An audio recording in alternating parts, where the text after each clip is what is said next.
इमाम हुसैन के कातिलों से बदला किसने लिया? इमाम हुसैन का जब कत्ल कर दिया गया उसके बाद उनके खून का बदला लेने के लिए आग भड़क गई थी, जिसके बाद इमाम हुसैन के कातिलों से बदला लिया गया। लेकिन क्या आप जानते हैं उनके कातिलों को क्या सजा दी गई? आज के इस वीडियो में हम बात करेंगे कि इमाम हुसैन साहब के कातिलों को किसने सजा दी और उनके कत्ल का बदला किस तरह लिया गया। चलिए शुरू करते हैं आज के वीडियो को। जब इमाम हुसैन का कत्ल कर दिया गया और उनकी मौत को 3 साल 8 महीने गुजर चुके थे, तब कूफा का मुख्तार सक्ती, जिसके यहाँ पर इस्लाम मुस्लिम बिन अकील अल्लाह ताला आए थे, मुख्तार सक्ती लोगों के बीच एक आवाज उठाता है। वो लोगों से कहता है कि मैं चाहता हूँ कि हुसैन की मौत का बदला लिया जाए, क्या तुम मेरा साथ दोगे? तब पूरी आवाम ने एक साथ हुसैन के खून का बदला लेने की आवाज उठाई। सभी लोग उठ खड़े हुए और कहा कि हम इमाम हुसैन अल्लाह ताला के खून का बदला लेने के लिए तैयार हैं। हम इमाम हुसैन रजी अल्लाह ताला के खून का बदला लेने के लिए अपनी तलवार उठा लेंगे। और सभी लोग मुख्तार सक्ती की सेना तले आ गए। इसके बाद मुख्तार सक्ती ने इमाम हुसैन के भाई मोहम्मद बिन हंसिया के नाम का एक फर्जी खत लिखा और लोगों से कहा कि मुझको इमाम हुसैन के भाई ने खत लिख दिया है कि इमाम हुसैन का बदला लिया जाए। मोहम्मद बिन हंसिया को जब ये खबर मिलती है तो वो कहते हैं कि मैंने वो खत नहीं लिखा है। अगर वो इमाम हुसैन के कत्ल का बदला लेना चाहता है तो मुझे कोई एतराज नहीं है। जिसके बाद मुख्तार सक्ती को अब और ज्यादा ताकत मिल जाती है। जिसके बाद वो कहता है कि ठीक है, अब हम इमाम हुसैन के कातिलों से बदला लेकर ही रहेंगे। उसे तमाम लोगों को अपने झंडे तले जमा कर लिया और अपनी सेना में शामिल करने के बाद उसने कहा कि सबसे पहले इमाम हुसैन के कातिलों को गिरफ्तार किया जाए। सबसे पहले गिरफ्तार करके शिमर को मुख्तार सक्ती के सामने लाया जाता है। जब वो गिरफ्तार कर लाया गया तो मुख्तार कहता है कि बता शिमर, तेरा क्या हल किया जाए, क्योंकि तू ही वो शख्स है जिसने इमाम हुसैन को कत्ल करने के लिए तरह तरह की साजिश रची थी। इतना सुनते ही शिमर कांपने लगता है और उसके चेहरे पर डर साफ दिखाई देने लगता है। वो कहता है कि ए मुख्तार सक्ती, मुझे छोड़ दो, मैं भी तो उसी जमात में था जिस जमात में तुम थे। मुख्तार सक्ती कहता है कि लेकिन मैंने हुसैन के खिलाफ तलवार नहीं उठाई थी और मैं इमाम हुसैन के खिलाफ मैदान करबला में नहीं गया था, लेकिन तू गद्दार था, जालिम, तू हुकूमत की लालच में इमाम हुसैन के खिलाफ मैदान करबला में तलवार चला रहा था और सुना गया था कि इमाम हुसैन के सर को तन से तूने ही जुदा किया, इसलिए तेरी गर्दन जरूर काटी जाएगी। शिमर ये सुनकर डर जाता है। मुख्तार सक्ती जल्लादों से कहता है कि सबसे पहले इसकी दोनों आंखें फोड़ दो और इसकी ज़बान काट दो, इसके जिस्म का एक एक हिस्सा काट कर इसे तड़पा तड़पा कर मारो। इस तरह से शिमर को पहली बार इमाम हुसैन के कत्ल की सजा दी गई। इसके बाद ऐलान कर दिया गया कि कातिलाना हुसैन में से एक का अंजाम लोग अपनी आंखों से देख लें। शिमर के बाद अब उमर बिन साद को गिरफ्तार करने की बारी थी। जब उसे गिरफ्तार करके लाया गया तो मुख्तार सक्ती पूछता है कि तुम कहाँ थे, तुमने इस तरह की हरकत क्यों की और इमाम हुसैन का कत्ल क्यों किया? जिसके जवाब में उमर बिन साद कहता है कि अब मैंने हुकूमत में हिस्सा लेना छोड़ दिया है, अब मैं इन सब से आजाद हो गया हूँ और मुझे किसी भी चीज की जरूरत नहीं है। उमर बिन साद की ये बात सुनते ही मुख्तार सक्ती उसे ललकारता है और कहता है कि जालिम, तूने जिस दिन करबला के मैदान में हजरत इमाम हुसैन के ऊपर तीर चलाया था, तुझे उसी दिन सोच लेना चाहिए था कि मैं सियासत में बिल्कुल भी नहीं जाऊंगा। तूने नवासा रसूल को करबला के मैदान में तड़पाया था और तू ही वो शख्स है जिसने एक एक को करबला के मैदान में पानी के लिए भी तरसा दिया था। उमर बिन साद ये सुनते ही खौफ से कांपने लगता है और फिर उसके लड़के को बुलाया जाता है, जिसे बुलाने के बाद मुख्तार सक्ती कहता है कि इसके सामने इसके बेटे को कत्ल किया जाए। तब उमर बिन साद ने कहा कि मैं देखकर ये बर्दाश्त कैसे करूंगा कि मेरे बेटे को मेरे सामने ही मारा जा रहा है। इस पर मुख्तार सक्ती कहता है कि जब इमाम हुसैन के बच्चे अली असगर के तीर लगा था तब हुसैन ने कैसे बर्दाश्त किया होगा। जब हुसैन के सामने उनका जवान बेटा अली अकबर शहीद किया गया था तो उन्होंने कैसे बर्दाश्त किया गया होगा। जब हुसैन के सामने भतीजे कासिम को तड़पाया जा रहा था तब उन्होंने कैसे बर्दाश्त किया होगा। मुख्तार सक्ती कहता है कि मारो इन जालिमों को और उमर बिन साद के ऊपर तीर चलाना शुरू कर दिया गया। जिसके बाद उसकी उंगलियां काटी गई, आंखें निकाली गई, जुबान काटी गई और जिस्म का एक एक हिस्सा काट दिया गया और उसे आग में जलाकर खाक कर दिया गया। और इस तरह से कातिलाना हुसैन में से दूसरे कातिल को भी सजा दे दी गई। अब तीसरे दुश्मन को गिरफ्तार करके मुख्तार के सामने लाया जाता है। तीसरा दुश्मन खुली पकड़ा जाता है जिसने इमाम हुसैन के जिस्म से उनके सर को जुदा किया था। ये वही जालिम है जिसने इमाम हुसैन के सर को रुमाल में बांधकर कंधे पर लटका कर चल रहा था। खुली को पकड़ने के बाद मुख्तार के सामने पेश किया गया, जिसके बाद उसने हुक्म दिया कि इसे इस तरह की सजा दी जाए जिसे दुनिया भी याद रखे। मुख्तार ने कहा कि इसके हाथ पाँव को एक एक हिस्से में अलग कर दो। हाथ पैर अलग करने के बाद खुली की जुबान काटी गई, फिर उसकी गर्दन काटी गई। इस तरह से खुली को भी सजा दे दी गई। अब खुरमैला इब्ने काहिल मुख्तार की सेना के हाथों पकड़ा जाता है। काहिल वो जालिम है जिसने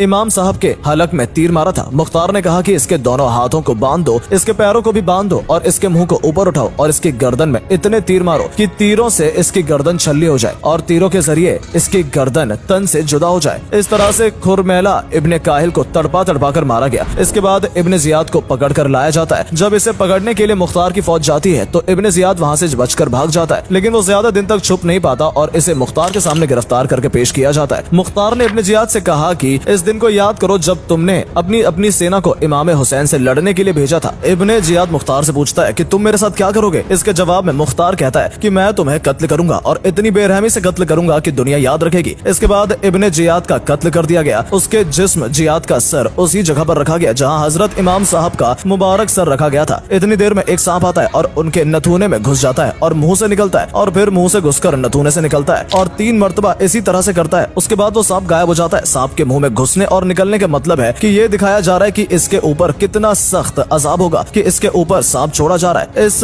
तरह से इब्न जियाद को भी सजा दी गई। इसके बाद अब्दुल्ला बिन उस्मैद जोहनी, मलिक बिन मुसैर, हमल बिन मलिक, इन तीनों के भी मुख्तार सक्ती ने हाथ पैर काट कर जिंदा छोड़ दिया ताकि ये तीनों इस तरह से तड़पते तड़पते मर जाएं। जिसके बाद हफील बिन तुफैल ताई हाफिज को पकड़ कर लाया गया। ये वो शख्स है जिसने हजरत इमाम साहब के कपड़े उतार लिए थे। इसे जिंदा ही नंगा करके तीरों से छल्ली कर दिया गया। उसके बाद उमर बिन सुबह को लाया गया। इसने करबला के मैदान में कई लोगों को जख्मी किया था। इसे भी तीरों से छेद छेद कर मार दिया गया। इसके बाद जैद इब्न रकात को पकड़ कर लाया गया। ये वो जालिम था जिसने हजरत मुस्लिम बिन अकील की पेशानी कर तीर मारा था। इसे भी तीरों से छलनी किया गया, लेकिन इसमें जान अभी भी बाकी थी, इसलिए इसे जिंदा ही जला दिया गया। इतिहास में बताया जाता है कि 60,000 यजीदी मुख्तार सक्ती के हाथों मारे गए थे। कितने ही अंधे और कौड़ी हो गए थे। कुछ की आंखों में जलती हुई सलाही फेरी गई, कुछ को जिंदा जलाया गया और कुछ लोगों के मुंह सुअर की तरह हो गए थे। कुछ तो ऐसे थे जो पानी पीते थे लेकिन उनकी प्यास नहीं बुझती थी और ऐसे तड़प तड़प कर मर जाते थे। और इस तरह से मुख्तार सक्ती ने इमाम साहब की मौत का बदला लिया।